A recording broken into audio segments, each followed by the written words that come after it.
Now that we're more than a month out from back-to-back hurricanes on the East Coast, we may start to see flooded cars from those storms show up at used car lots here. Fox 23 evening anchor Shay Razi shows us what the Better Business Bureau says you legally have the right to do. It's today's Buyer Beware report.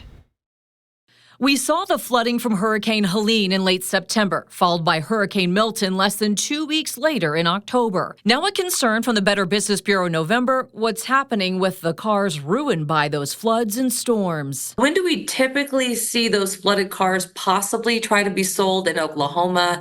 And what's a good thing to be looking out for? So typically once we see those major storms impacted, it takes a couple of months, about 2 months to get to our market. And then we'll start seeing some reports of flooded cars at this dealership, that dealership, some shady, some not. Some are done on accident because they're very hard to detect, and others are a little bit easier. We do recommend you do a full inspection, even including smelling the car to see if you've got any kind of odor of dampness, anything like that. The BBB also recommends you check the gauges to make sure there are no signs of water. Test the lights, wipers, signals, heat, and air to make sure they work. See if the title is stamped salvaged or came from a state recently hit by a hurricane. Amy Mitchell with the BBB of Eastern Oklahoma says you legally have the right to get the car checked out. What does the law allow?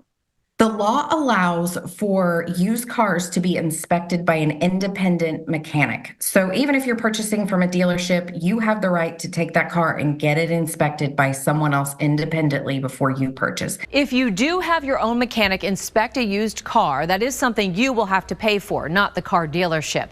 But that small extra cost could save you big time in the end and give you peace of mind. Covering news that matters, Shay Razi, Fox 23 News.